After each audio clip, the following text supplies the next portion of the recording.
¿Qué tal? Hola. Voy a proseguir un poco con la exposición de la obra de Mijaíl Bakhtin en esta propuesta editorial del Fondo de Cultura Económica, la segunda edición, primera reimpresión, como se puede ver en el video previo.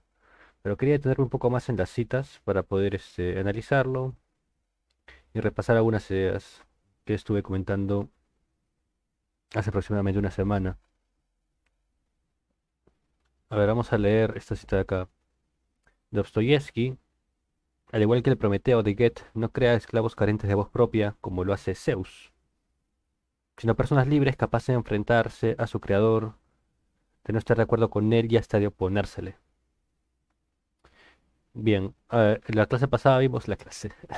El día pasado vimos, el video pasado vimos cómo esta autonomía de los héroes permitía su propia autodeterminación, ¿no? Y acá lo estamos reafirmando, porque estos héroes, estos personajes, son capaces de interpretar ideas que están en campos contrarios, digamos, o distintos al menos, de los de el narrador creador, hasta el punto de que pueden oponerse a sus propias ideas.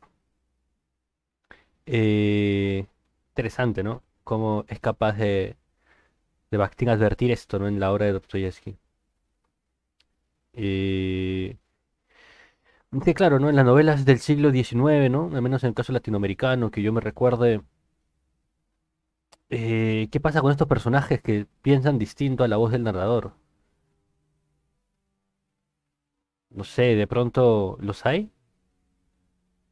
A mí me parece que puede haberlos, pero ¿cuál es su suerte, no? Y creo que ahí está la cuestión, ¿cómo funcionan ficcionalmente? ¿Cómo es capaz de Bakhtin advertir eso, no? O sea, es tremendo.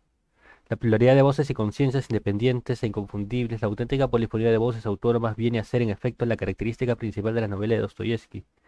En sus obras no se desenvuelve la pluralidad de caracteres y de destinos dentro de un único mundo objetivo a la luz de la unitaria conciencia del autor, sino que se combina precisamente la pluralidad de las conciencias autónomas con sus mundos correspondientes, formando la unidad de un determinado acontecimiento y conservando su carácter inconfundible.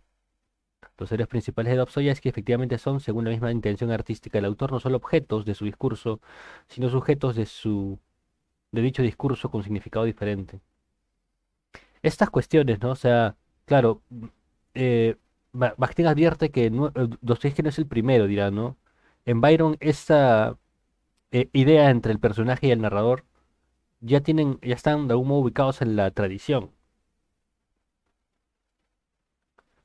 Eh, la conciencia del héroe aparece como otra, como una conciencia ajena, pero al mismo tiempo tampoco se vuelve objetual, no se cierra, no viene a ser el simple objeto de la del autor. En ese sentido, Dostoyevsky, la imagen del héroe no es la imagen objetual normal de la novela tradicional. Claro, esta creo que es la palabra clave, ¿no? Objetual. Yo creo que es importante entender de que eh, para Bakhtin, Dostoyevsky trata a sus personajes como sujetos. Por lo tanto, no es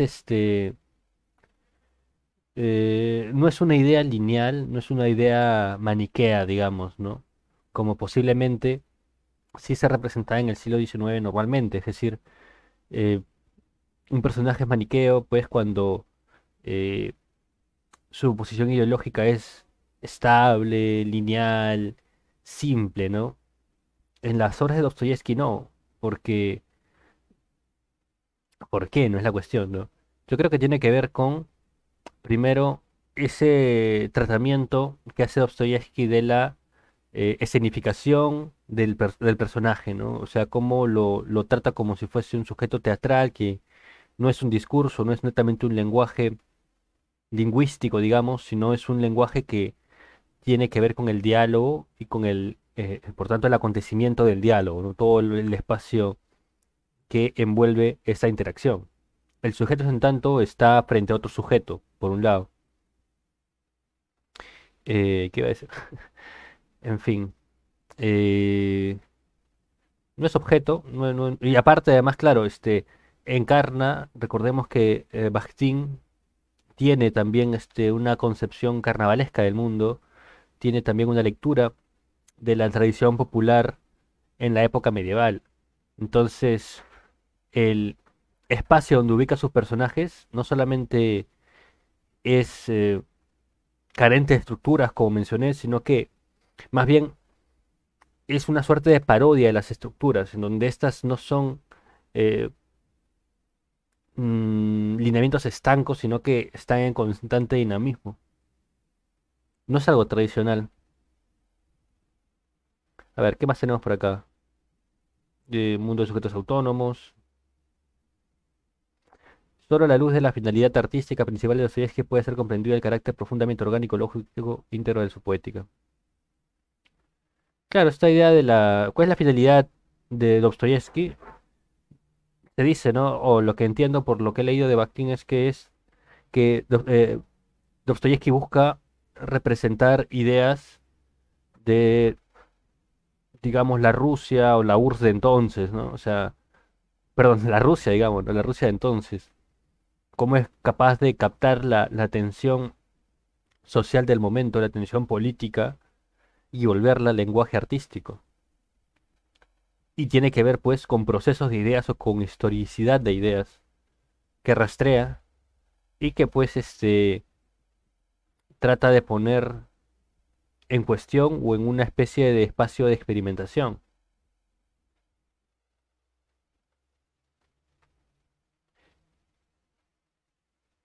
Por ejemplo, acá dice, ¿no? El pensamiento que participa en el acontecimiento llega a ser él mismo un acontecimiento, de aquel carácter específico de idea, sentimiento, idea fuerza que crea la singularidad irrepetible de la idea.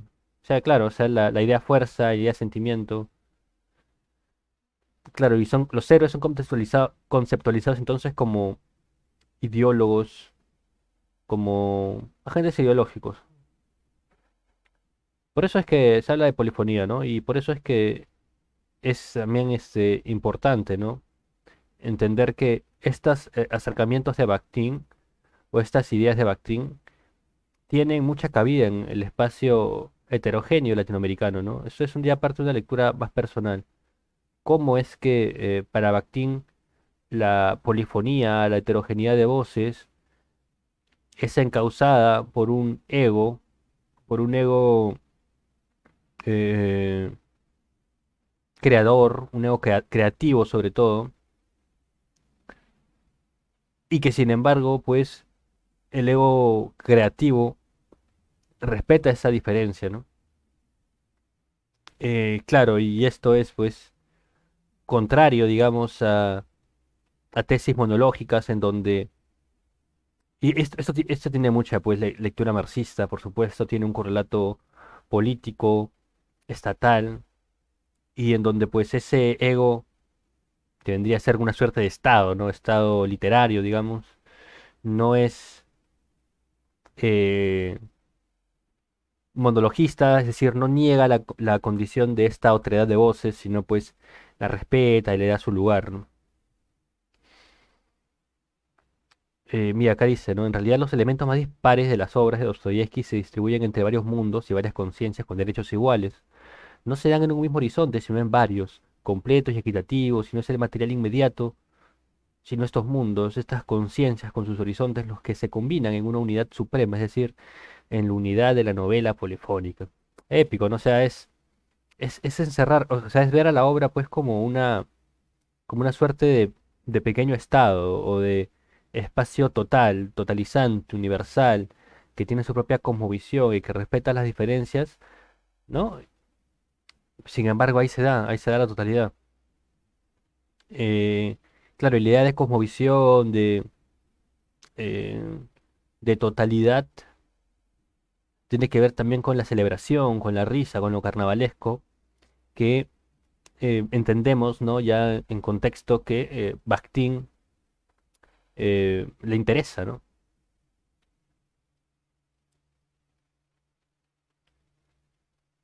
Bueno, creo que voy a dejar el video por hasta aquí nomás porque si no, vamos a ver qué hay por acá, Polifónica, ya no quiero pasar al héroe. ¿Qué dice por acá? Pero Balzac no espera el carácter objetual de sus héroes y el acabado monológico de su mundo. Claro, si uno lee a Balzac, y esto yo entendía mientras leía a Dostoyevsky, perdón, a Bakhtin, Balzac también involucra, ¿no? Voces distintas. Me acuerdo que hay una escena, no me acuerdo en qué novela, pero donde el protagonista está saliendo de un espacio de una suerte de bar o de casa hacienda y están pues el comedor, ¿no? Y de pronto le empiezan a decir cosas, ¿no? Entonces uno dice A, el otro dice B, C, D, y hay un momento del, ¿no? Uno lee una narración y a veces hay diálogos, ¿no? Y hay como que 8 o 7 líneas de diálogo de personajes aparentemente autónomos que dan este ambiente de, ¿no? Hay una suerte de envolver, ¿no? El momento ficcional en voces, dan calidez, dan risa inclusive, ¿no? Entonces, esto es lo que también advierte Bakhtin, ¿no? Pero entiende que Balzac no supera el carácter objetual, o sea, claro, héroes son personajes para Bakhtin, ¿no? Eh, es decir, no da esa tensión, no da ese carácter polifónico, es decir, la polifonía no solamente es la multiplicidad de voces, sino también la dialéctica que uno puede advertir en cada voz particular de los héroes. Así cada personaje es antitético, problemático, que también se está definiendo y que también está experimentando su modo de vida, ¿no? Eso es lo genial del artista de Dostoyevsky, ¿no? Esa escena en el bar, ¿no? Donde Raskolnikov encuentra al ebrio, el ebrio que le cuenta cómo está usurpando el dinero de su hogar para poder seguir bebiendo, ¿no? Ese diálogo, a eso me refiero yo, ¿no? Quizás sea un poco claro, y eso tiene que ver con la fenomenología, es decir, con la propia experiencia de lectura. Hay que es difícil de conceptualizar y en ese sentido apelo a la experiencia fenomenológica de qué es lo que me hace sentir como algo objetivo, ¿no? Y esos son otros temas ya que no sé si me explico bien o si lo estoy tratando, si lo estoy explicando correctamente, pero voy al hecho de que los personajes son dialécticos, son profundos, tienen un propio mundo que empieza a ser compartido, y nos empezamos a enterar todos y empieza a tener una reacción particular en nosotros. Y bueno, ¿qué más dice por acá ya para cerrar? Acá dice, son varias voces que cantan de manera diferente un mismo tema. Esta es precisamente la polifonía que descubre el carácter polifacético de la vida y la complejidad de las vivencias humanas. Todo en la vida es contrapunto, es decir, contraposición, dijo en sus memorias uno de los compositores preferidos de Dostoyevsky, Glinka. Todo es contrapunto, todo es contraposición, alteridades, tensiones, ¿no? Eso es lo que yo entiendo. Claro que bueno, simplemente quiero cerrar con esta parte de acá, ¿ya? Voy a cerrar con esto. ¿Cuánto tiempo me queda? 12 minutos, sí, Dios mío. Pero ya, voy a cerrar con esto. Me llamó mucho la atención, eh, o sea, cómo está estudiando Bakhtin, ¿no? Y dice, el último fenómeno de la literatura crítica sobre Dostoyevski que tomamos en cuenta en la presente reseña es una compilación, ¿no? Publicada en el 59 por el Instituto de Literatura Universal de la Academia de Ciencias de la URSS. ¿Por qué no hay algo así en el Perú, no? Instituto de Literatura Universal de la Academia de Ciencias del Perú, a veces me pregunto, o latinoamericano, ¿no? O sea, parece que a pesar de las críticas que puede tener la Unión Soviética, eh, la misma historia de la crítica literaria nos ubica en ese momento inicial, formativo, inicio del siglo XX, en donde los formalistas rusos y posteriormente Bakhtin propusieron un cambio de paradigma de lo que concebíamos como la literatura dentro de un espacio académico y de investigación, ¿no? O sea, creo que es importante también recaer en este tipo de instituciones que podemos rastrear a partir de la publicación de la problemática de la poética de Dostoyevsky, ¿no? O sea, cómo es que existía un instituto de ciencias de este calibre, ¿no? Y que evidentemente permite comprender, ¿no? El desarrollo, pues, de un autor como es Bakhtin. Y bueno, ¿qué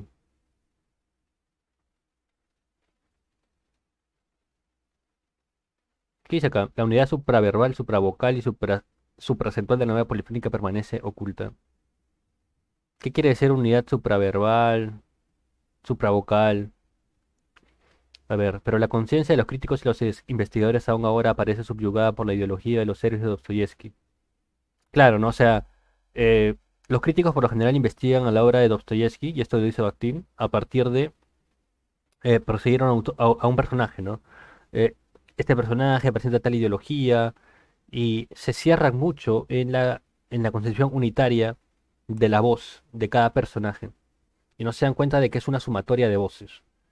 Y al no darse cuenta que es una sumatoria de voces, la condición supraverbal, supravocal, supraacentual, lo que también puede ser entendido como translingüismo o polilingüismo, ¿no? O sea, la comprensión lingüística en una totalidad de conjunto de héroes o de personajes.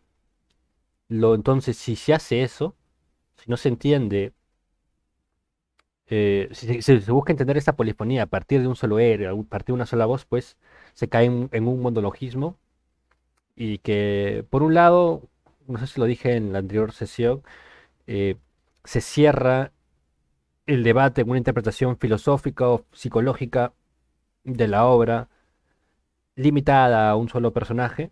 No solamente se hace eso, sino que tampoco se comprende la estructura general de la obra, ¿no? Entonces, creo que Bakhtin ubica un balance en esas dos cuestiones, ¿no? Y por eso es, dentro de otras características, lo que lo hace un gran crítico literario y parte de la historia importante de la crítica literaria mundial. Y bueno, yo lo dejo ahí. Ya subiré el video, espero que les haya interesado, espero no haber sido muy aburrido, pero bueno, es parte de lo pesado que puede llegar a ser el tema. Espero que a los que les guste estos tipos de temas dejen algún tipo de incentivo, un like, un comentario nada más. Y una suscripción quizás, yo trataré de seguir avanzando en este proceso de divulgación crítica. Muchas gracias por llegar hasta aquí.